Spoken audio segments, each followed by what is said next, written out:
suis avec Julie Séguin. Je l'adore, cette personne-là. Et je suis très heureuse qu'elle a pris le temps de venir à Nathan Parle ce soir. Elle a plusieurs facettes à sa vie, animatrice culturelle, chanteuse. Mais ce soir, on parle de son travail en tant que comédienne. Elle est vraiment drôle. Puis là, elle dit, bien, tu peux pas dire ça, Nat, parce que tu dis, je suis drôle, mais là, ça fait de la pression. Mais non, mais c'est parce que c'est vrai, tu es drôle. Mais c'est pas juste que tu es drôle, c'est que tu le travailles. Oui. C'est un art pour toi. Oui, bien, en fait, je l'ai découvert petit à petit au fil des 2 dernières années.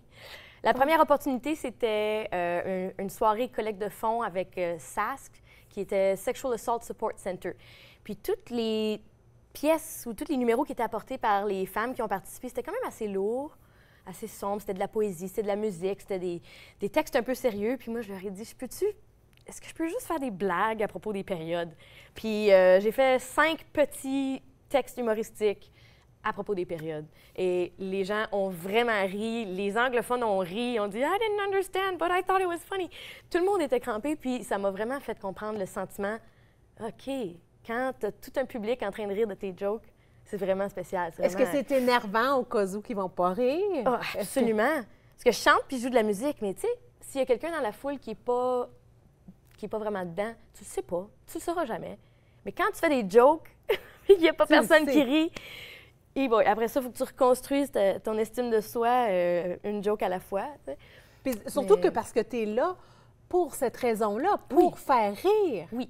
Mais souvent... Puis alors, les gens s'attendent à ça. Oui. Dépendant le contexte, comme les contextes où moi, j'ai fait de l'humour, c'était pas une soirée d'humoristes professionnels. Alors, le public est très, très généreux avec leur rire. C'est correct. Ils vous aident. C'est ça. Il en donne. Mais c'est une place à commencer. Oui. Mais tu sais, je n'irais peut-être pas me lancer demain soir à Yuck Yucks ou Absolute Comedy, qui est un vrai bar de comédie. Ça, c'est des gens qui ont vraiment pratiqué des années et des années. Toi, c'est nouveau pour toi. Oui. On parle de 2 ans. Une fois l'année dernière, puis une fois récemment dans les derniers mois. OK. Comment tu as vécu l'expérience? Bien, dans les derniers mois, c'était spécial parce que j'ai eu une formation. Alors, le fou rire collectif, c'était un genre de... Même pas un concours, il y avait des prix à la fin, mais on voyait plus ça comme une formation puis une occasion d'aller sur scène, présenter un texte humoristique écrit par soi-même. Et puis, c'était ouvert aux adultes, le public général, là, comme moi. C'est qu'on était une trentaine de participants au début, puis on a fini une dizaine. Puis on a eu du fun, on a ri, on a partagé nos jokes, on s'est entraidés, puis on a été formés par des humoristes professionnels. Est-ce qu'il y a quelqu'un en particulier qui Frank Grenier. OK. Frank Grenier, il a fait beaucoup d'humour avec Juste pour rire, et puis il était à l'École nationale d'humour. Et puis il y avait Jean Fournier avec nous. Mais c'était pas beaucoup de formation, puis beaucoup de partage en groupe. T'apprends des autres aussi. Oui. Oui. Puis, est-ce que c'est différent d'essayer de faire rire des gens qui savent comment faire rire que de faire rire un public qui est comme...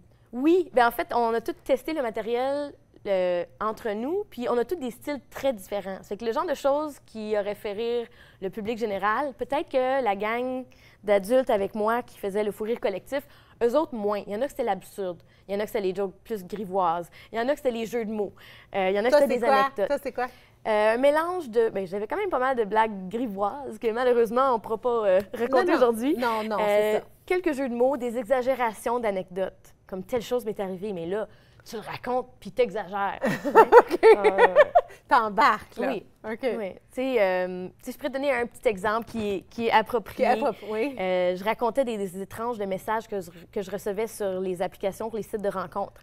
Puis là, il y en a un que j'ai étiqueté le creep. Oui. Qui m'a dit, ça fait 20 ans, il m'a écrit en français, ça fait 20 ans qu'on se côtoie à des événements, mais je suis trop gênée pour te parler. Mais moi, dans ma tête, j'étais comme 20 ans. J'avais 10 ans. Fait que là, j'ai comme interprété ça comme, depuis que t'as 10 ans, je te regarde puis je t'observe de loin en silence. T'sais. Puis sa seule photo de profil, c'était un œil. En close-up, un œil. Ouais. Tu vois, tu me fais rire. Ben, c'est drôle. Un petit segment de... Mais évidemment, c'est vrai ou tu as inventé ça? Mais c'est vrai! OK! Mais l'exagération de... C'est que là, moi, j'ai imaginé ça comme... Oh, mais il faut que t'exagères, puis tu mets un peu de théâtre là-dedans. Oui. Est-ce que tu l'as rencontré, finalement, ce gars-là? Non. Oh non! Non. Non. C'est trop longtemps. Ça faisait trop longtemps qu'il savait que c'était... Non, je trouvais ça weird. Puis là, est-ce que tu planifies continuer à évoluer dans l'humour? Est-ce que tu veux que ça fasse partie de ton cheminement? Bien, j'ai trouvé ça assez, disons, une belle expérience d'apprentissage. Le Fou Rire collectif, surtout qu'on a eu 3 occasions de présenter un spectacle. Alors, par la finale, on était rendu bon, tu sais. Présentement, je ne sais pas s'ils vont le refaire l'année prochaine. Et puis, en ce moment, j'essaie de disons, passer la passion aux élèves avec qui je travaille. Je travaille dans une école secondaire, puis ils ont un concours semblable pour les 9e à 12e années qui s'appelle le concours LOL. D'ailleurs, j'ai vu 2 anciens participants parmi l'équipe de tournage de Rogers ici. Puis, ils sont gênés. Mais là, j'essaie de leur dire, moi, je l'ai fait, c'était le fun, ça vaut la peine. Le sentiment, il est indescriptible de quand toute la foule est en train de rire, puis tu fais ton salut à la fin. Alors, j'essaie d'embarquer les élèves de mon école secondaire à s'inscrire pour cette année. Puis, quand tu prépares un spectacle, puis que tu écris, d'où tu vas chercher tes inspirations? Puis c'est quoi ton processus d'écriture? Bien, tu vois, moi, au début, je trouvais pas ça drôle. J'avais 8 pages d'anecdotes, de moments, de jeux de mots, tout un peu décousus. Et puis là, j'ai essayé de les mettre ensemble pour qu'il y ait une suite plus ou moins logique. Peut-être avoir une histoire au début à laquelle je peux revenir à la fin. Là, je peux dire, ça fait que là, le gars, finalement, tu retournes à ta première anecdote, tu essaies de bâtir une histoire, même si chaque blague en soi peut être un gag individuel. Et puis là, en testant mon matériel sur les amis, la famille, tout ça, des fois, je pouvais modifier chaque anecdote pour que ce soit vraiment la dernière chose que je dis, c'est mon punch. Des fois, le punch était au début. Puis t'es comme, ah, ça ici, là, t'as commencé avec le mot drôle, fini avec ça. Fait que réécrire, puis repratiquer, puis calculer toutes les virgules, puis toutes les pauses, puis tous les regards. Puis apprendre ça vraiment par cœur.